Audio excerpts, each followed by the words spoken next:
Welcome to the Vegan News, the show where we treat veganism as if it were normal. I'm Adam Kahanowitz, and I haven't seen you in a while. You could have called. We're going to break away from the news format a bit, just one more time today. I have a very special guest today, and I'm going to get to that in a bit. First, I want to tell you about this great app we have for you online at our website, vegan.fm/ivegan. It's kind of like a search engine for vegans. You can search any kind of product or alcohol or ingredient or recipe and just a whole bunch of stuff. If you got local restaurants and vegan venues in your area, you can add it to the search engine. It is Wiki. It is a community-friendly search engine. And it is also an iPhone app. If you have an iPod Touch, an iPhone, or an iPad, you can download the iVegan app for free. Now, let's get right to it. My special guest is Elizabeth Collins. She has been running the New Zealand Vegan Podcast for billions and billions of years. Has been very steady with it, keeping up with podcasts and commentary on various animal rights issues. And I'm very glad to have her today. How's it going, Liz? Hello. How are you? Hey, thanks for donning the headset and, getting hooked up with us over the internet and all that sort of thing. I really appreciate that. Well, thank you very much for having me.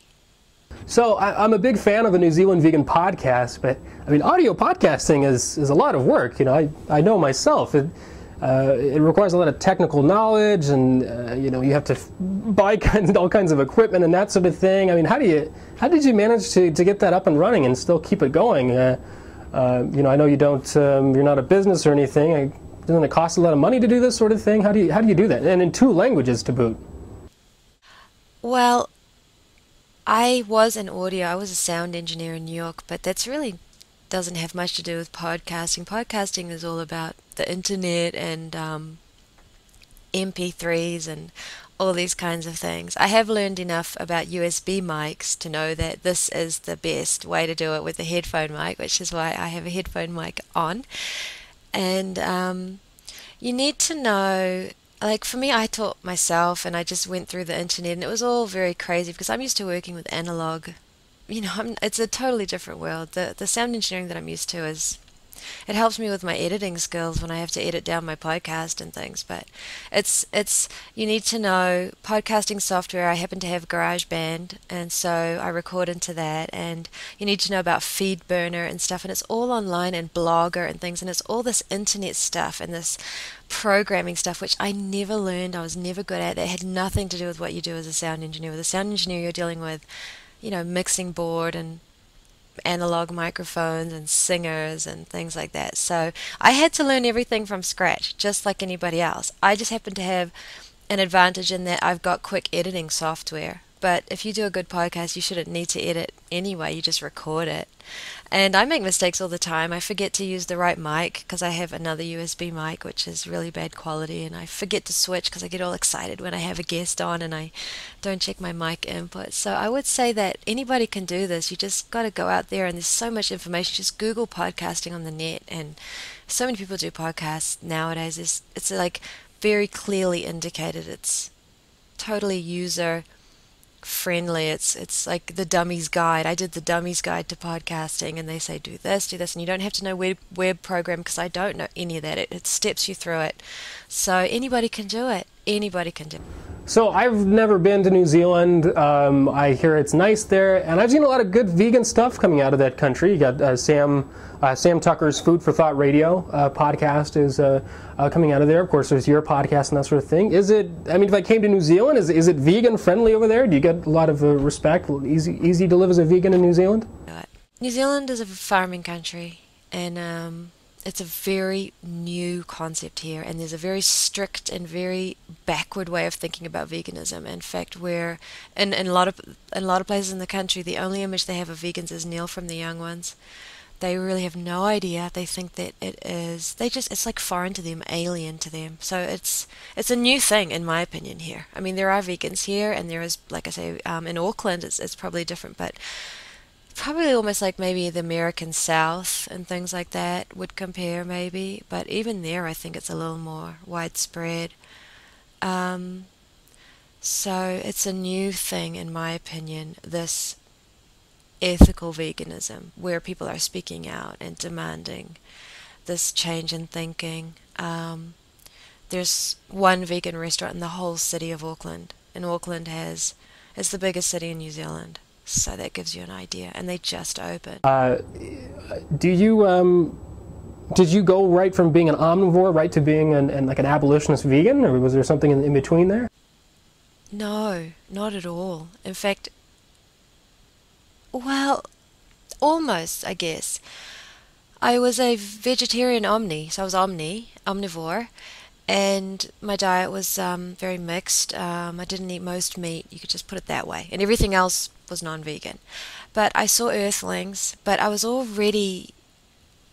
The main thing that when I start to look back and I look at the process, it was the vegan activism on the Earthlings forum that awakened me to the concept of ethical veganism, and they all promote Gary Francione on the Earthlings forum. So it was thanks to their work that I was introduced to Gary Francione and the abolitionist approach because of this film Earthlings. When you watch it, and you've never seen anything like that before, I'd seen a couple of things that started to bother me, and when I went on the Earthlings forum before I even saw the film, it took me a long time to build up the courage to watch it. I already knew that it was going to be very difficult. Okay, kind of a devil's advocate question here. Some of my viewers might be wondering why push for vegetarian education? Why not? Or I'm sorry, why push for vegan education? Why not just vegetarian education? I know a lot of people are doing the vegetarian education. The reason is because vegetarianism does nothing to help animals, and it doesn't shift the property paradigm. So I want to abolish speciesism. I think what we're up against is speciesism, and I didn't come up with that on my own. I just happen to agree with it. And in my advocacy and in my life and in myself, that is what we are up against. Vegetarianism is just a slight alteration to an omnivorous diet. It has nothing to do with animal rights. And vegetarians, I was a vegetarian, quote unquote, for 11 years. Or, no, sorry, I get so bad with my years. 7 years or something like that. I was in New York. I was away from New Zealand for 11 years. That's why I said that number. But I was vegetarian. I mean, I ate fish, seafood, all seafood. I wore leather. I didn't have a clue about animal testing. I thought that it didn't exist anymore. And so that's vegetarianism. A lot of people are vegetarian for ethical reasons, and they think they're doing the right thing and everything, but then obviously they don't know. You know, you really keep up with the work you do. I mean, there's like just podcast after podcast. I haven't seen a lot of lapses in your show. How do you keep yourself going? How do you come up with new ideas and that sort of thing? The best thing that ever happened to me was going vegan, waking up to the truth and learning about the abolitionist approach, and then dedicating whatever time left I have on the earth. And if I live to be 105, it's not going to be enough to do everything I need to do or I want to do, so I'm going to do it every day. It's the best thing that ever happened to me, and it's wonderfully positive. There's nothing more fulfilling, in my opinion, than doing something you believe in with your heart and soul. Can we get a sneak peek at any of the upcoming shows that you're doing coming up? A sneak peek? Well, yes, actually. Normally I would say, no, I don't know, but, well, that's not true. It depends on the time of day. It comes to me, but definitely I want to talk about this whole these scientists who are coming out with these emotional lives of animals things. It's really been bothering me. Well, look, I've got to let you go. Thank you so much for talking with us on our extremely expensive high-tech satellite equipment from NASA. It's been a delight talking to you. Well, thank you so much for allowing me to be on your show, and I love everything that you're doing, like I say, and keep it up, and thanks for having me. All right, thanks a lot. Well, that's all the show we have for you today. Next time, I hope to return to the news format, and that means we're going to have some voicemails. If you have something that's on your mind, or just something to rant about, complain about, praise, inform, or anything you want to say, preferably related to veganism, please call us at 402-253-0401, and we will feature it if we like it. We will feature it in our voicemail section.